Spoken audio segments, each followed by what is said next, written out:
innahu kana fi ahlihi masrura, innahu dhanna an la yahur, wattakhadhu min dunillahi alihatan la'allahum yunsarun. مثل الذين من قبلهم قريبا ذاقوا وبال أمرهم ولهم عذاب أليم. Some aya ya 102 ya suratul Maida. قد سألها قوم من قبلكم ثم أصبحوا بها كافرين.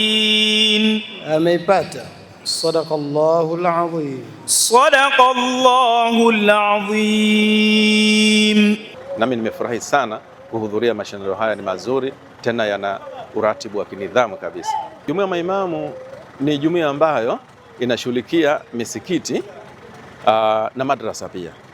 Kwa hiyo madrasa zote ziko chini ya jumuiya ya maimamu kwa maana ya uhusiano wa utendaji wake na ushughulikiaji wake. Hata tuliwahi kutoa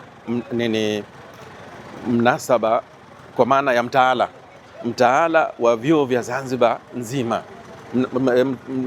Mtaala huo tumeuandaa zaidi ya miaka 5-6, na huenda ukiwa tayari utautoa kwa ajili ya vyuo vya Qur'an.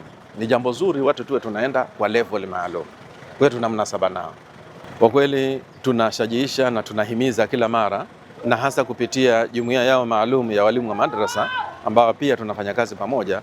Kwa kweli wanafanya kazi nzuri, na sisi tunawahimiza ili madrasa zote ziungane ziwe kitu kimoja, kuliko ile kila mmoja anapambana kivyake, hatutafika vizuri. Walimu wa madrasa wanafanya kazi kubwa sana, wavumilie na wajitahidi, kwa sababu malipo yao ni kwa Mwenyezi Mungu. Si malipo haya wanaolipwa na watu, ni kama inaitwa kama ni kama bahashishi tu, lakini hasa malipo yao wategemea kwa Allah subhanahu wa ta'ala. Wajitahidi kuwaunganisha wazee, kuwajumuisha na kuwashirikisha. Wakati mwingine walimu wakihisi tuko peke yetu, wanafanya kivyao vyao, mara wanavumbua dufu, mara wanavumbua nini, wanawachukua watoto wari kwenda kupiga dufu saa 8 saa 9 usiku, kwa sababu wazee wamewatenga, hawashirikiani nao. Kwa hiyo hii si vizuri. Ili wafanikiwe wao, basi wazee wawe pamoja bega kwa bega na walimu wa madrasa ili kufanikiwa. Leo nimeshiriki katika musabaka huu katika sehemu ya Bumbwini. Alhamdulillah, nimepokea mwaliko na nikatimiza wajibu wa mwalimu wangu, kwa sababu tunasomeshwa na walimu wengi, kwa sababu sisi tumelelewa na jumuiya. Kwa hiyo tunapoalikwa katika musabaka, ni haki yetu si kuwasikiliza walimu wetu na kutenda jambo lile ambalo tumeambiwa. Jambo lingine, alhamdulillah, nashukuru Mwenyezi Mungu kwa kufika hapa kutokana na muongozo ya wazazi wangu, walimu wangu, pamoja na jumuiya kuhifadhisha Qur'ani Zanzibar, ambayo imenilea hadi leo kufikia katika hii hali ambayo nimekuta nayo. Sio uwezo wangu, bali ni kuwa na nidhamu na kuwa na subra kwa walimu, wazazi, pamoja na watu wote ambao wamekuzunguka katika jamii. Nafasi ya kwanza ni kumtanguliza Allah subhanahu wa ta'ala, pamoja na kufanya jitihada, kwa sababu kila kitu Allah yeye ndo anakijua. Kwa hiyo unafanya jitihada ya kusoma, alafu baadaye unamtanguliza yeye mbele, yeye ndo ni wa mwanzo. Na jambo lile ambalo nimesema mwanzo ni kuheshimu wazazi pamoja na wale watu ambao wamekuzunguka, pamoja na walimu ambao wamekusomesha.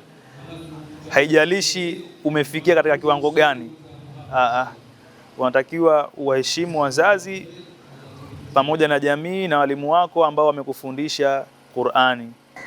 Kwa majina naitwa Zuhra Athman Ali, natokea Madrasatul Munawwar kanda ya Fuoni. Unapohifadhi Qur'an kuna changamoto mbalimbali. Ya kwanza, muda mwingine unaweza ukahifadhi lakini unaona vitu havikai. Yaani unaomba dua lakini unaona sura hazikai. Au pia muda mwingine unaona sura zishakaa na unazijua lakini unaweza ukaenda kwenye mashindano ukakosea. Kwa hiyo kutokea wa kwanza au kushinda sio taufiki yetu, ni taufiki ya Allah subhanahu wa ta'ala. Kikubwa ni kumwomba Allah na kufuata unayoambiwa na walimu wako. Kwa jina naitwa Harith Yahya Salim, natoka chuo cha Al-Madrasatu Nurul Hadi. Nilikuwepo Bumbwini, msikiti mkubwa. Umeshiriki juzu ngapi? Nimeshiriki juzu 10. Na umepata nafasi ya ngapi? Nafasi ya kwanza. Nafasi ya kwanza. Tuambie, fanyaje mpaka leo ukachukua nafasi ya kwanza? Nilikuwa najitahidi hivyo kuomba dua usiku na kusoma ili zikae, lakini siku nyingine huwa zinakuwa hazijakaa, kuna bwa makwaji chuoni. Navumilia hivyo hivyo. Na unaambia nini walimu? Naambia walimu wasiache kutuhimizia, watuendeleze hivyo hivyo ili na sisi tupate hamasa. Na leo furaha yako ikoje? Mtuambie juu ya kupata ushindi huu. Furaha yangu iko vizuri kwa kweli, kwa sababu ilikuwa chuoni kwa tunabua makwaji, mimi ndio nakuwa sijui, lakini leo nimepata nafasi ya kwanza. Na unaambia nini wanafunzi wenzako? Wasikate tamaa kwa sababu Allah yupo na sisi.